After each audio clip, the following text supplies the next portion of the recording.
Well, good morning, Greenwich, and welcome to the Monday, May 17th edition of the Basement Academy. We have had a full weekend.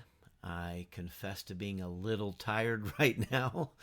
Still have some family members in the home with us, but we're so thankful for that. What a great weekend that we enjoyed. Such a fitting celebration and tribute of my mother's life, and really my father as well. There seemed to be some sweet joining together of our appreciation for his life, certainly as well as mom's, as we celebrated. Thank you. Just a profound and deep thank you to so many in the church family. Your continued prayers, cards. We enjoyed a number of meals over the weekend, so I'm not sure all of the hands that were behind those, but I'm so very thankful, and we'll look forward to thanking you personally in time. What a joy to be part of this church family, and was sorry to be absent in body from you in worship yesterday, but thankful for the opportunity to be gathered. We had a delightful meal yesterday morning as some folks were making their way out of town. So anyway, just kind of in the afterglow, there's a lot still to sort through emotionally, as well as just in terms of logistics. And so we'll indulge you for continued prayer if you would be so kind. The morning psalm is one that has been a long favorite of mine. It was kind of given to me, if I could say it that way, in the early years of my first pastorate, and was not long into the journey of praying the Psalms and hit a kind of stubbed my toe in a conflicted relationship with a church member, and it worked out wonderfully, but it was not without its moments of tension. And as I read Psalm 77, there's not a month that goes by when I read this that I don't recall that season, that incident, that season, and so grateful for God's deliverance. So this is for the director of music, it says, for Jeduthun of Asaph, a psalm. I cried out to God for help. I cried out to God to hear me. When I was in distress, I sought the Lord. At night, I stretched out untiring hands, and my soul refused to be comforted. I remembered you, O God, and I groaned. I mused, and my spirit grew faint. Selah. You kept my eyes from closing. I was too troubled to speak. I thought about the former days, the years of long ago. I remembered my songs in the night. My heart mused, and my spirit inquired, will the Lord reject forever? Will he never show his favor again? Has his unfailing love vanished forever? Has his promise failed for all time? Has God forgotten to be merciful? Has he in anger withheld his compassion?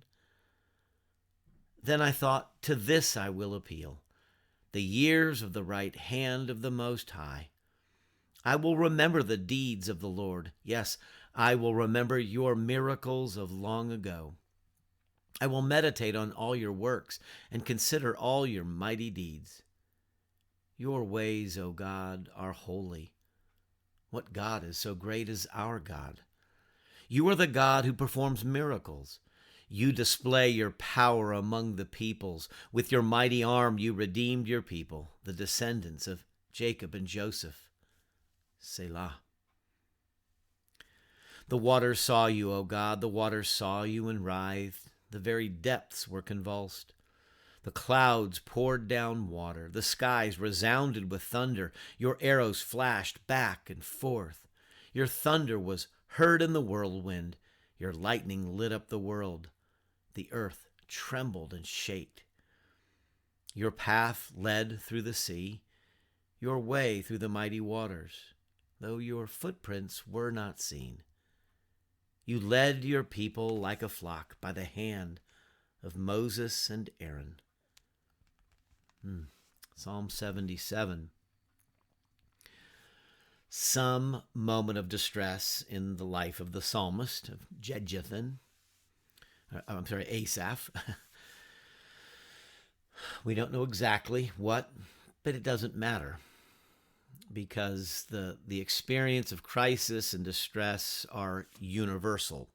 As humans, we groan, we cry out, we muse, we wonder, we question God. Has God forgotten to be merciful? Has his promise failed for all time? And so this kind of existential searching.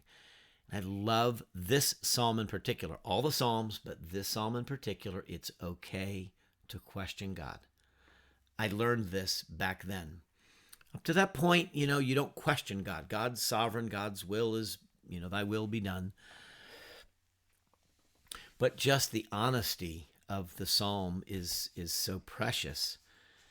And then I thought, to this I will appeal, the years of the right hand of the Most High. That is, this image, the right hand of God, is where God executes his power, demonstrates his presence, acts on behalf of his people. So I will remember the years of the right hand of the Most High. And so he recalls, essentially, in this very poetic way, describing the Exodus, the waters convulsing, the thunder, the lightning. Your path led through the sea. And I learned something then. As with Moses and the Israelites coming out of Egypt, the only way out was through. The only way out of that situation was to go through the Red Sea.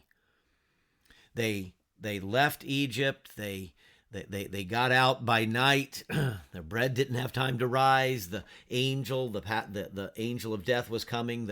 They had sprinkled their doorpost, and so they were being passed over. And then they left. They ran. They escaped. And then they hit the Red Sea. And all of a sudden, Pharaoh mustered his army, and they're chasing behind. And oh my goodness, what is going to happen? And then Moses, raises the staff, the waters part. The only way out of that situation was to go through the Red Sea. And what a terrifying event that must have been. What's going to happen is they're walking and seeing the wall of water, and they go through. And sometimes, I learned all those years ago and have remembered many times since, sometimes the only way out of a situation is to go through it. And so I'm thankful for that event, as painful as it was in the moment, and for that season, for it gave me a witness through this psalm and through my own experience that God is faithful. And so I now appeal to that event, the years of the right hand of the Most High. God delivered me through that. There was reconciliation, and kept moving. And time again over the years, I've had occasion to recall that psalm in the midst of difficulty. So I hope that you will come to know and love Psalm 77 as I have. Okay, for a few minutes, let's reflect, turn back to reading and reflecting on the book of Ecclesiastes.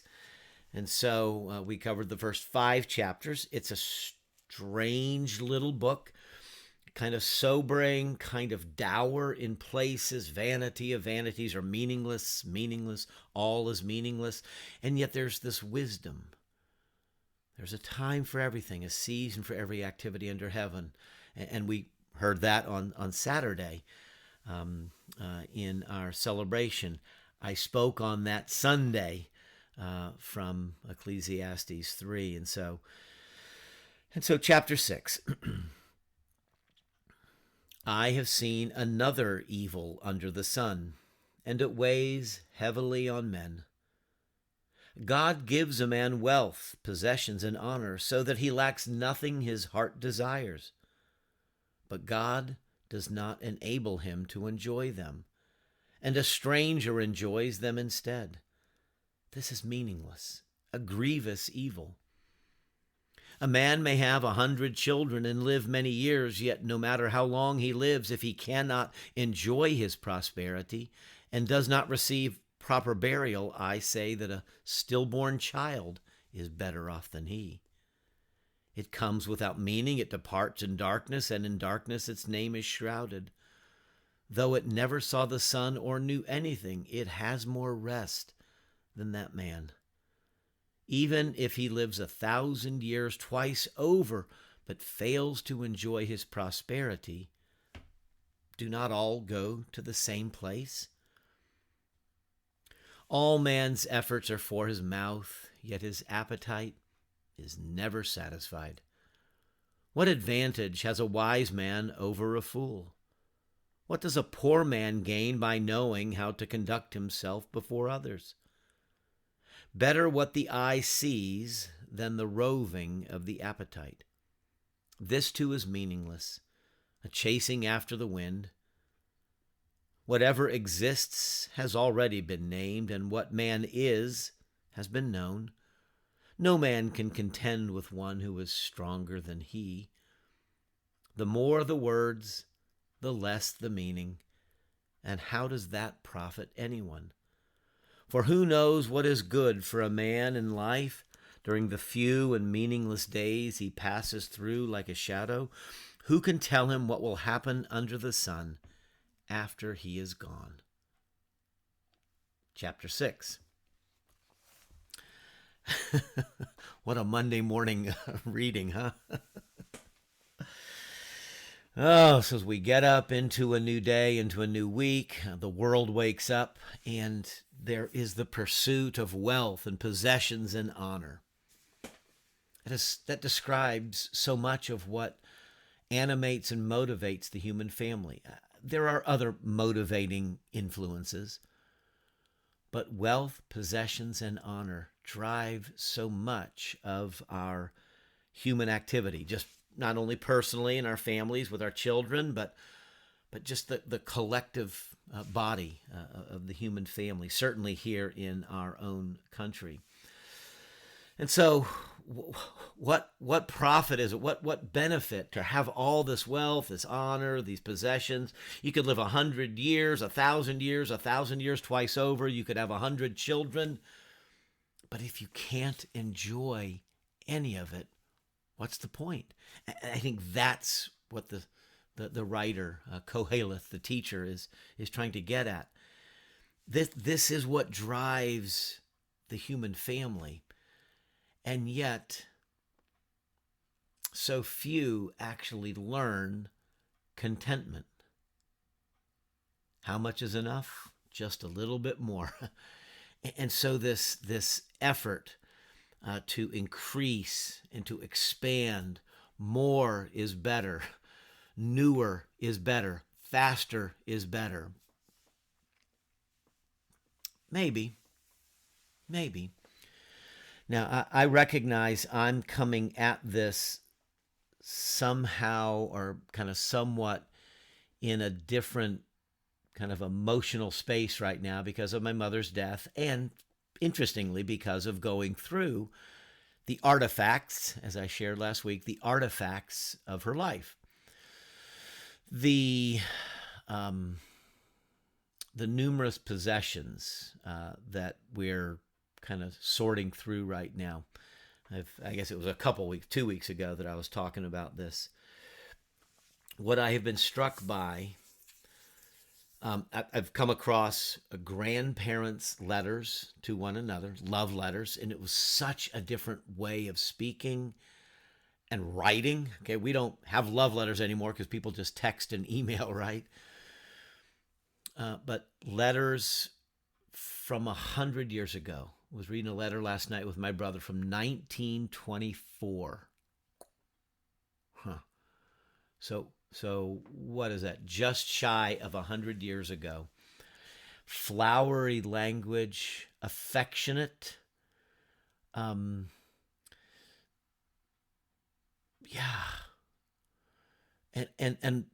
thanks be to God that these letters have been preserved and kept in the family. So thanks, Mom and Dad, for doing that.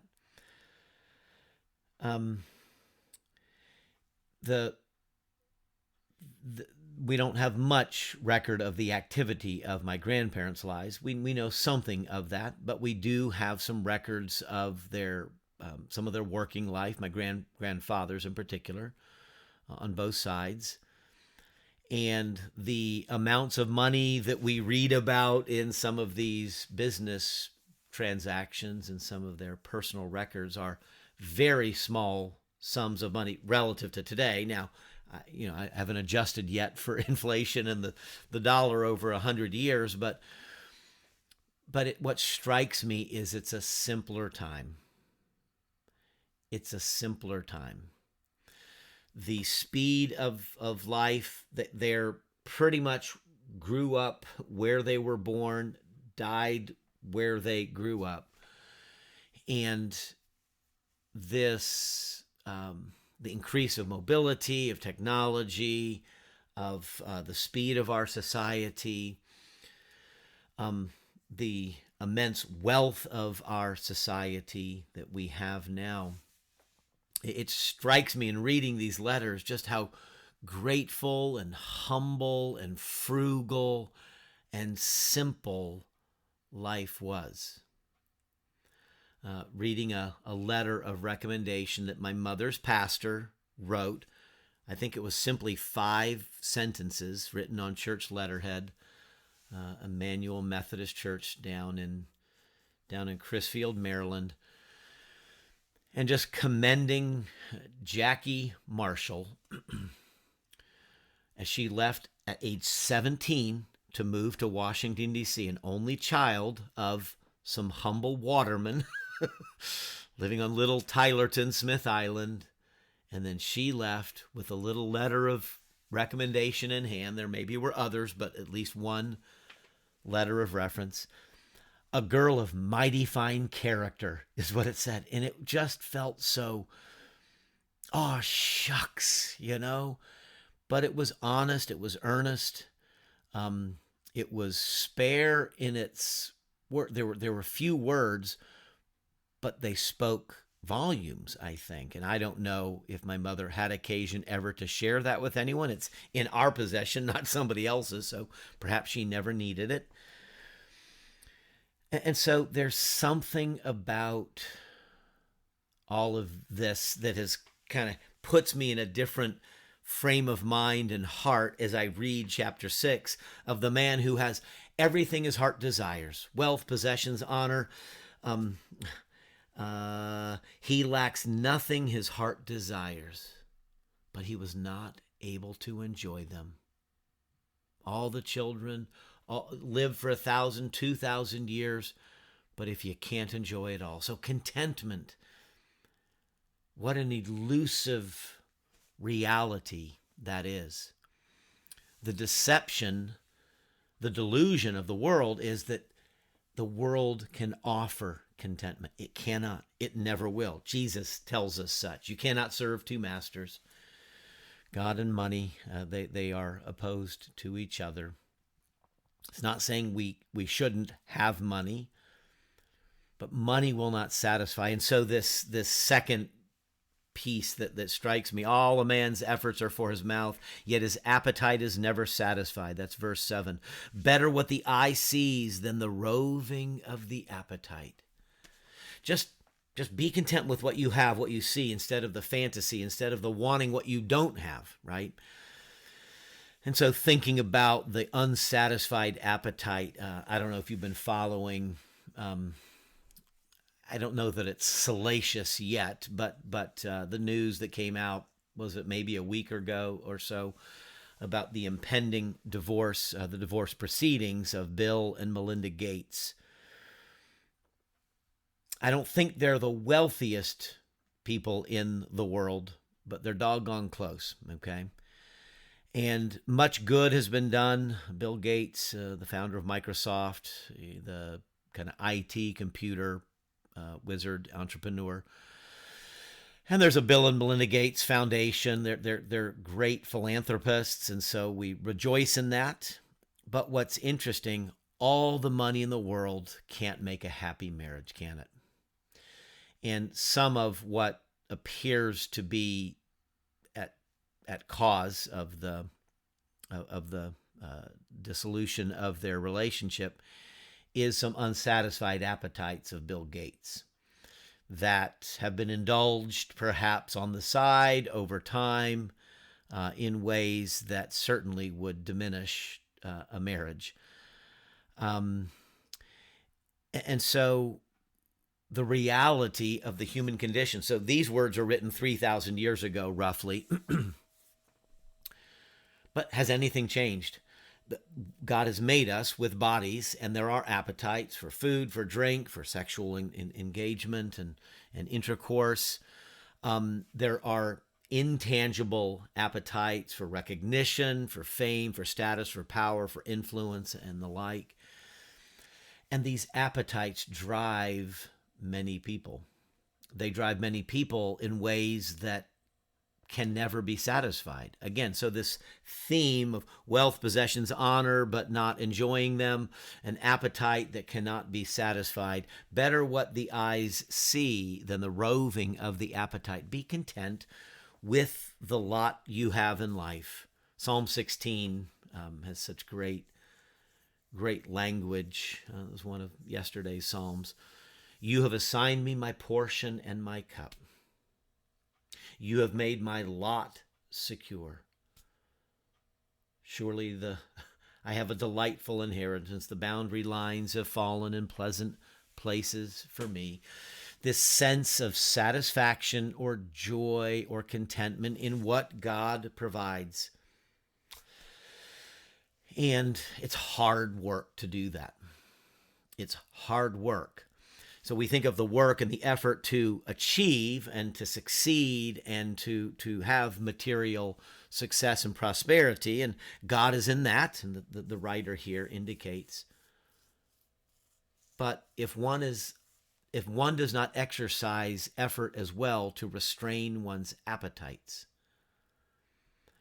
and so there's a sense in which each of the deadly sins is a failure to address some appetite: pride, envy, wrath, sloth, lust, avarice, gluttony. The appetites of the heart for recognition and for wanting people to know, pride, envy. I want what you've got. Wrath. I want my appetite to be right and to have my way. And when I don't get my way, I explode in anger and wrath. The appetite to be right, the need to be right, and so on. And so it is these unbridled appetites that often undermine our lives. And most of us, if not all of us, can look back in our lives and we can see where some unbridled expression of our life has diminished us, has wounded others, undermined a relationship. And so may God give us grace. This is the gift of God, we read in other chapters. There's nothing better for man to eat and drink and enjoy his toil. And so may we, again, Ecclesiastes is the pastor's friend. It's the bad cop, so I can be the good cop. It can say the things, and I can come along and say, well, yeah, what we're trying to get at here is we do well to examine ourselves, to let these words from Ecclesiastes, particularly chapter 6, are we restraining our appetites? And not just the physical appetites, but the emotional appetites, the spiritual appetites, these intellectual, those cravings and desires. And so when you find yourself unsatisfied and kind of churning, that's the place where I think we're to be attentive and go, God, am I somehow placing my priority elsewhere, in the wealth, in the possessions, in the honor, in the appetite, in the satisfying myself, rather than giving proper attention? And then finally, again, there's other words to explore here, but I'm struck by verse 11. The more the words, the less the meaning. Where it says, the more the words, the less the meaning, it is that word again, the Hebrew word chebel, meaningless. The more the words, the more the vanity, the more the futility. And we live in such a wordy world. Again, these words that we've just read, Ecclesiastes, are thousands of years old, centuries old. But how contemporary, how very present they are. They speak. Before social media, before nonstop television, before the ubiquitous computer screen, words, blah, blah, blah. We're just bombarded daily in a sea of words. It would not have been so quite as much back then. So that's the irony when he's talking about the more the words. You think, most people get up back then, they're not turning on the radio, turning on their television, turning on their computer or their iPad and listening. They're hearing the birds, maybe the cicadas, right? The crickets chirping on a spring morning. They might be hearing their animals in the yard, in the fields. They might hear the voice of some child playing outdoors, and then the engagement in commerce and social life. But even then, the writer says, the more the words, it's just empty. And so the scriptures, both in our Proverbs, here in Ecclesiastes, guard your lips, hold your tongue. There is a time to speak. There is a time to speak. And there is a time to be silent. What would it be like if we just stopped talking about politics for a day? Let's just not talk about it at all. And if we didn't hear any words, but just turn off the television, and our hearts wouldn't be stirred up and angered or anxious or whatever. And if we engaged ourselves in simple pursuits and in the conversation with our closest neighbors, family, and perhaps our next door and across the street neighbors, and if we cultivated an attentiveness to our own words. Do I need to say this right now? Is this question I'm asking, is it really just gossipy and is it really just nosy? Am I using these lips God has given for good purpose, to build up and to edify or to praise or to pray or to comfort? And so I'm challenged by these kinds of passages because I'm a vocational wordsmith. This is what I do. I live by words. I've got other activities, I understand. But my primary work is engaging language, engaging words for the purposes of the gospel and of the kingdom and of love and support and strength. And so pray for me that I would not be so enamored of my own words that, again, there's an emptiness and a vanity. And so with that, I will stop speaking, lead in a short prayer, and invite you to join me in the Lord's Prayer. And so, Father, we simply ask for your help. We're so glad for all that you have provided. We live in such a material and prosperous society. We have no reason not to be satisfied, but for our appetites. And so come, Holy Spirit, refresh and renew your gifts and graces and power and presence within us, that we might live in restrained and wise and frugal and humble ways that bring you glory, that bring deeper contentment and joy to our lives. And may the few words we speak each day be for the strengthening of your people, of our neighbor, and for the praise of your glorious name. We ask all this through Jesus Christ, who taught us to pray together, saying, Our Father, who art in heaven, hallowed be thy name. Thy kingdom come, and thy will be done, on earth as it is in heaven. Give us this day our daily bread, and forgive us our debts as we forgive our debtors.